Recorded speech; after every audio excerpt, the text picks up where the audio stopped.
Olá, eu sou Amália Nascimento do Sacramento Santos, enfermeira obstetra, docente do Centro de Ciências da Saúde da Universidade Federal do Recôncavo da Bahia, e vou apresentar para vocês o trabalho Concepções de Mãe sobre o aleitamento materno, que é um recorte de um trabalho de conclusão de curso com abordagem mais ampla e no qual eu fui orientadora. Vou projetar aqui a tela para a gente poder acompanhar melhor. O aleitamento materno, no Brasil, é uma prática com necessidade de investimento e de incentivos para alcançar indicadores mais elevados, né? É vista como uma estratégia isolada que tem o maior impacto na redução da mortalidade infantil. Ele também colabora com a redução da mortalidade materna, né? E pode contribuir com a sustentabilidade da vida humana. E nesse trabalho, né, faz parte Lailiane Souza Neto, Lorena Santos Cardoso, Thaisa Manoel Bonfim Aragão, Raíssa Morgana dos Santos Fusa. Então, como estratégia isolada que pode ter esse grande impacto na redução da mortalidade infantil, tendo em vista que pode evitar 13% das mortes por causas preveníveis em menores de 5 anos em todo o mundo, né? Segundo o Ministério da Saúde, Brasil 2015.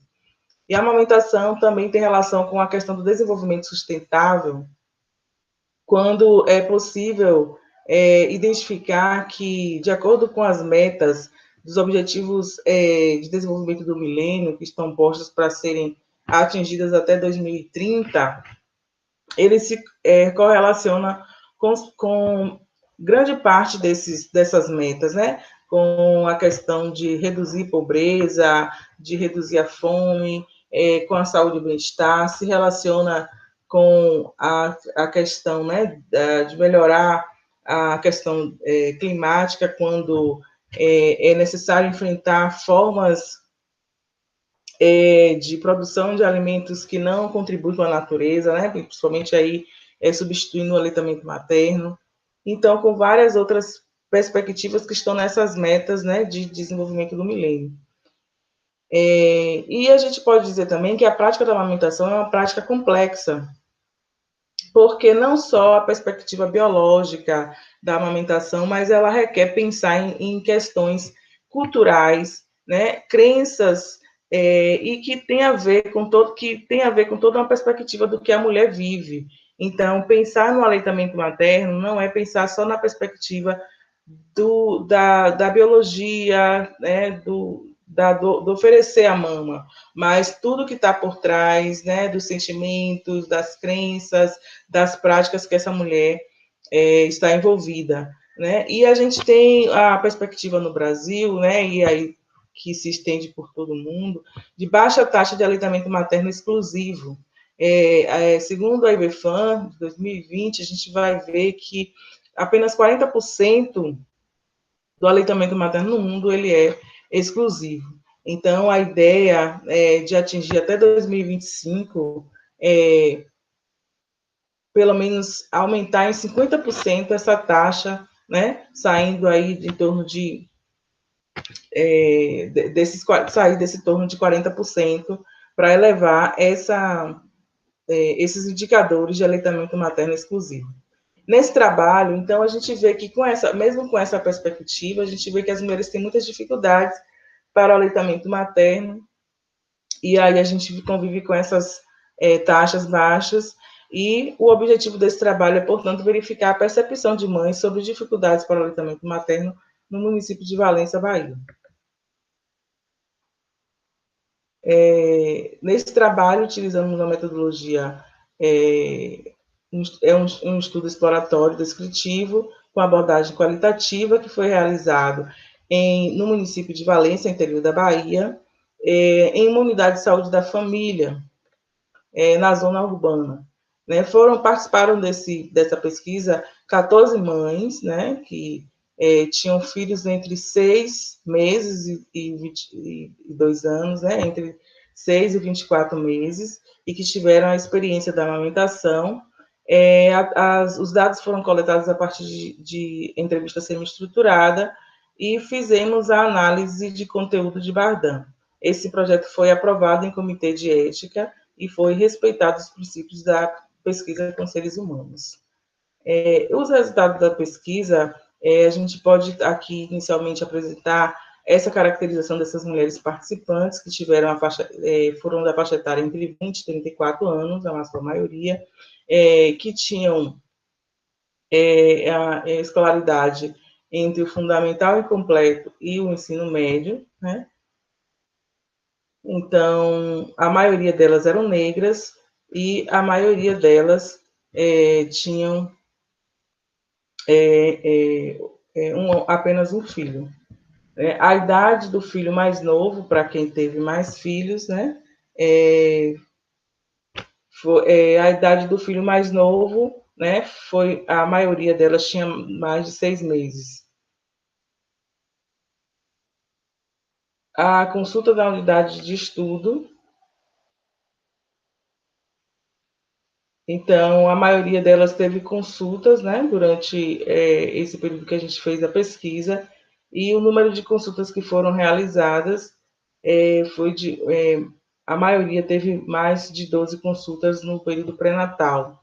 E a maioria delas também, a totalidade delas, foi encontrada no serviço, né, por estarem buscando imunização da criança, porque a gente também procurou essas mulheres os dias que elas pudessem estar fazendo o atendimento de atenção, né, de crescimento e desenvolvimento. Mas a maioria delas estavam indo ao serviço e foram ali localizadas por estarem buscando o serviço de imunização.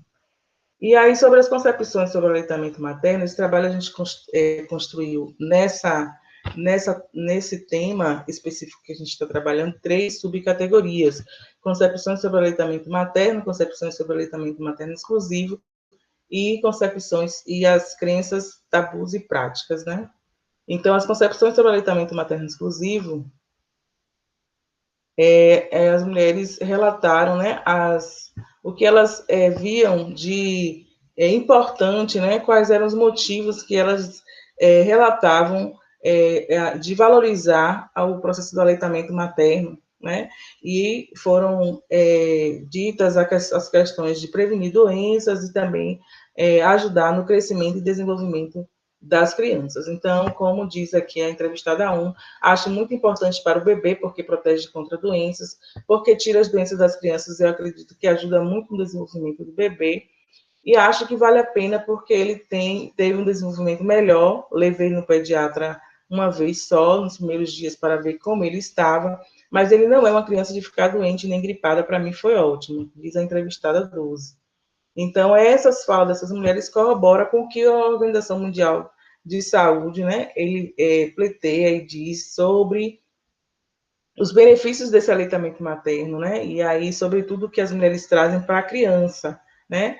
Então, apesar de não trazer outros benefícios também que a gente pode verificar, como para a própria mãe, para a sociedade, para a família, né, para a questão econômica, então, corrobora nesse item com a perspectiva do que o Ministério da Saúde fala, em que 45% das disfunções que acontecem nas crianças, nos bebês, né, se associam à desnutrição, né, e que também o aleitamento materno está diretamente relacionado com melhores índices de aprendizagem, né, melhor relacionamento humano, né, que tudo repercussão desse relacionamento do filho com a mãe, né, desse acolhimento que também o aleitamento materno permite, de que a criança viva sentimentos mais positivos, né? Então, isso já é também mensurado, né, já nas políticas nacionais e internacionais, desses benefícios que essas mulheres também reconhecem. As concepções sobre aleitamento materno exclusivo, né? Então, a gente vê que a maioria das mulheres, né, elas vêm mostrando que o aleitamento materno exclusivo, ele é difícil, né, e que elas oferecem alguns outros alimentos antes mesmo dos 6 meses de idade, né? Dentro do primeiro mês já há a introdução de novos alimentos. Então, como diz a entrevistada 7, eu acho bom, mas quando a criança é agitada, porque o leite eu achava que não satisfazia ela, e aí eu dava as outras coisas e ela aliviava mais. A entrevistada 8 diz: acho bom para quem dá só leite e só leite de peito, mas tinha receio dela não aceitar os outros alimentos após o sexto mês. E a entrevistada 13 fala: hoje em dia não é possível criança nenhuma. De uns tempos para cá, não vejo criança nenhuma nascer e ficar 6 meses sem nada. Agora a água eu dei com 1 mês e 20 dias e também chá de erva doce. As crianças choram porque não sei se é por causa da alimentação da mãe que o peito não está sustentando mais. Então, essas perspectivas, elas são muito comuns, né? E as mães acham que têm dúvidas sobre a satisfação, né? Não reconhecem a, a saciedade, né? Que o aleitamento materno pode dar para a criança e que o aleitamento materno exclusivo pode prejudicar, né, a introdução de novos alimentos. Então, por isso elas introduzem o aleitamento, outros alimentos o mais precoce que elas concebem. E a introdução de chás e água é uma tônica, né, bem comum também. E como diz Pereira de Oliveira, né, e outros autores de 2017, é muito importante desmistificar os fatores que determinam esse desmame, né? E aí trabalhar, então, nessa perspectiva, também a Organização Mundial de Saúde 2020 vem dizer da importância, né, de ajudar, apoiar essa mulher nessa perspectiva do aleitamento materno, e que nesse conceito os profissionais de saúde têm uma responsabilidade, né, tem um grande desafio, né, que é compreender essas místicas, esses fatores que determinam essa perspectiva do não aleitamento materno exclusivo, e adotar algumas medidas de conversar e de orientar melhor essa mulher na perspectiva de apoiar e ajudar a compreender, né, essa lógica, né, de favorecer com que o aleitamento materno seja mais benéfico para elas. Há crenças e mitos sobre o aleitamento materno, né, que corroboram um pouco com o que a gente falou anteriormente, mas a entrevistada 12 diz: eu mesmo dei chá porque as pessoas ficavam, dá um chazinho de erva doce, porque era muito choro, era muita cólica, e eu dava para resolver o problema. Mesmo que não passou, não dava água, só chá. Seria bom que não desse, mas eu dava. Então, a gente vê nessa perspectiva uma interlocução, né, uma interação com as pessoas que convivem, né, com essa mulher e que tem uma interferência nesse processo.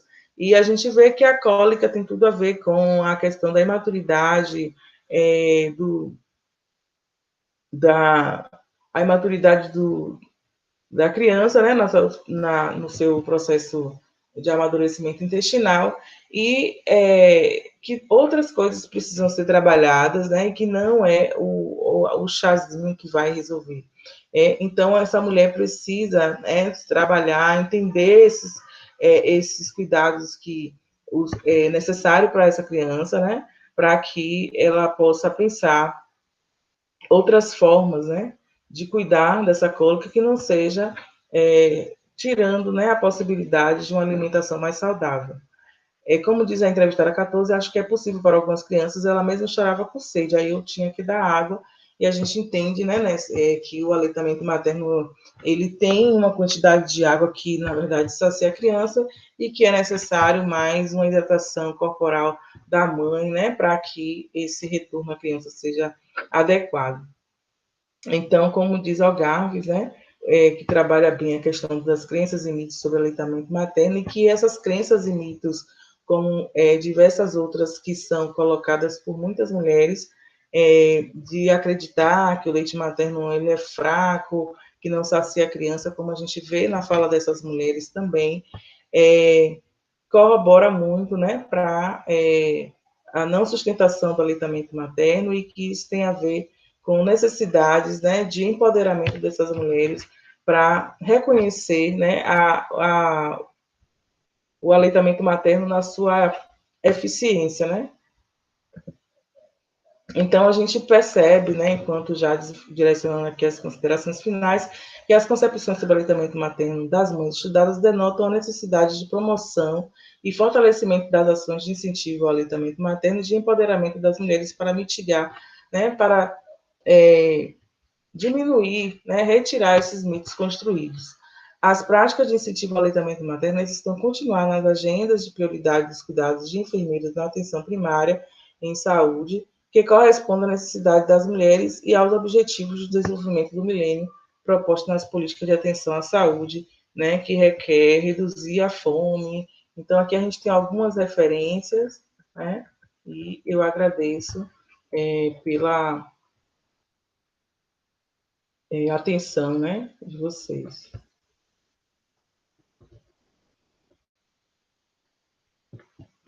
Então, a gente precisa, né, trabalhar enquanto profissionais para realmente mitigar esses fatores e favorecer. A gente tem vários estudos, várias experiências também positivas, né, de mães que, quando bem empoderadas durante o pré-natal, elas conseguem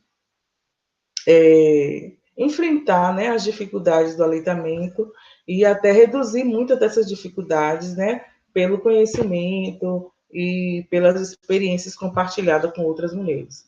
Eu agradeço, né, a oportunidade da apresentação desse evento e encerro aqui. Obrigada a todos.